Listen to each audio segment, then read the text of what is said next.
વિધાનસભાના સભ્ય થવા માટે ઓછામાં ઓછી ઉંમર કેટલી હોવી જોઈએ? ઓછામાં ઓછી 25 વર્ષ. રાજ્યપાલ રાજ્યમાં કોના પ્રતિનિધિત્વ કરે છે? રાષ્ટ્રપતિનું. ધારાસભામાં કોનો સમાવેશ થાય છે? વિધાનસભા, વિધાન પરિષદ અને રાજ્યપાલનું. ગુજરાતમાં કેટલા સ્તરીય પંચાયતી રાજનું માળખું? ત્રિસ્તરીય. બંધારણ સભાની કુલ કેટલી બેઠક મળી હતી? 166 બેઠક. કયા દિવસથી બંધારણનો અમલ શરૂ કરવામાં આવ્યો?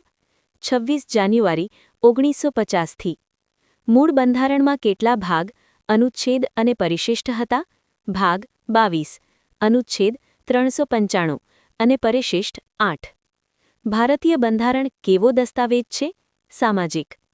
સંઘની યાદીમાં સમાવિષ્ટ વિષયોની સંખ્યા કેટલી છે? 97 વિષયો. સંયુક્ત યાદીમાં કુલ કેટલા વિષયોનો સમાવેશ કરેલ છે? 47 વિષયો. રાજ્ય યાદીમાં કેટલા વિષયો સમાવેશ કરેલ છે? 66 વિષયો. ભારતના બંધારણમાં કેટલા પ્રકારની કટોકટીની જોગવાઈ છે? 3 કટોકટી. બંધારણના કયા ભાગમાં મૂળભૂત ફરજોનો સમાવેશ કરવામાં આવ્યો છે? ભાગ 4 ક. મૂળભૂત ફરજો કોના ઉપર લાગુ પાડી શકાય છે? ફક્ત ભારતના નાગરિકોને. નમસ્કાર મિત્રો, તમારું સ્વાગત છે અમારી ચેનલ ગેડિયાઝ ગાઈડન્સ પર.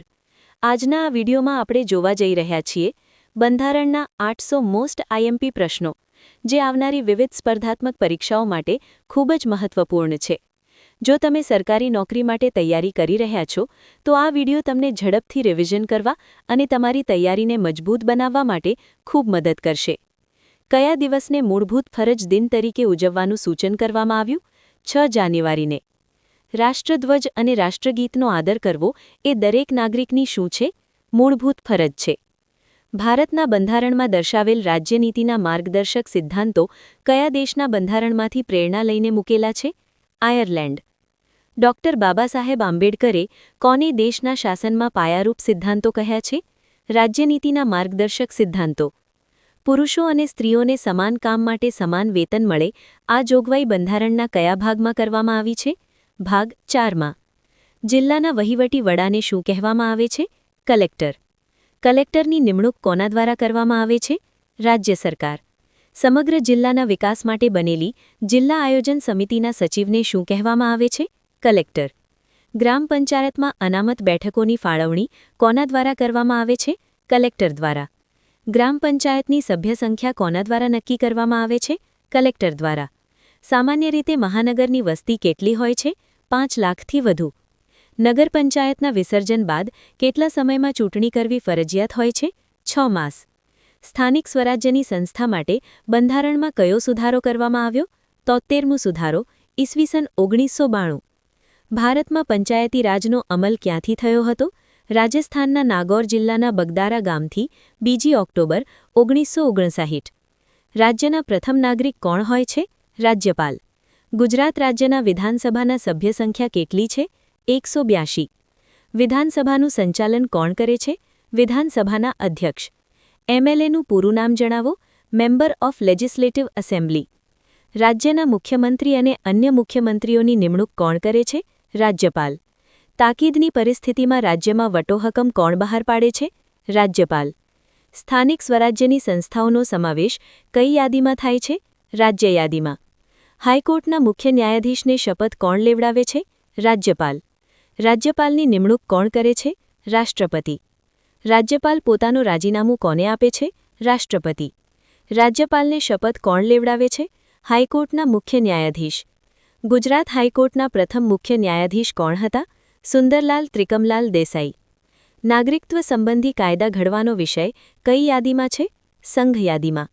રાજ્યપાલે બહાર પાડેલો વટોહકમ ધારાસભામાં કેટલા સમયમાં રજૂ કરવો જરૂરી છે? 6 અઠવાડિયામાં. રાજ્યમાં વિધાન પરિષદને મંજૂરી કોણ આપે છે? સંસદ.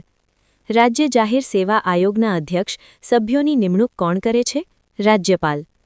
રાજ્ય જાહેર સેવા આયોગના અધ્યક્ષ સભ્યોની બડતરફ કરવાની સત્તા કોની પાસે છે? રાષ્ટ્રપતિ પાસે. ગુજરાત વિધાનસભાના પ્રથમ અધ્યક્ષ કોણ હતા? કલ્યાણજી મહેતા. ગુજરાત વિધાનસભાના પ્રથમ ઉપાધ્યક્ષ કોણ હતા? અંબાલાલ શાહ. ગુજરાત રાજ્યનું ઉદ્ઘાટન કોના હસ્તે થયું? મૂકસેવક રવિશંકર મહારાજના હસ્તે. રાજ્યપાલ બનવા માટે કેટલી વયમર્યાદા નક્કી કરવામાં આવેલ છે? 35 વર્ષ કે તેથી વધુ. રાજ્યની ધારાસભાના ઉપલા ગૃહને શું કહેવામાં આવે છે? વિધાન પરિષદ. અમદાવાદની સિવિલ હોસ્પિટલની સ્થાપના કઈ સાલમાં થઈ હતી? ઈસવીસન 1841માં.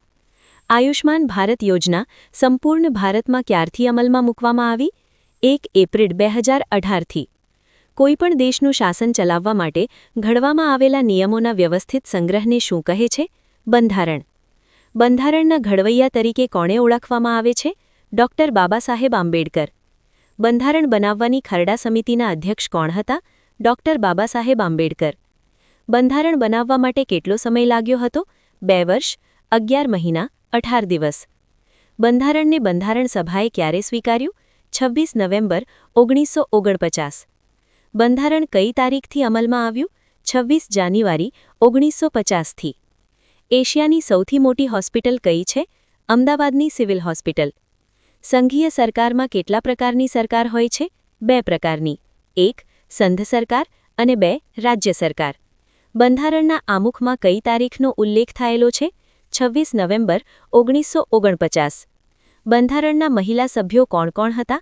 સરોજિની નાયડુ અને વિજયાલક્ષ્મી પંડિત. રાજ્યસભાના સભાપતિ કોણ હોય છે? ઉપરાષ્ટ્રપતિ. ભારતની સંસદ એટલે?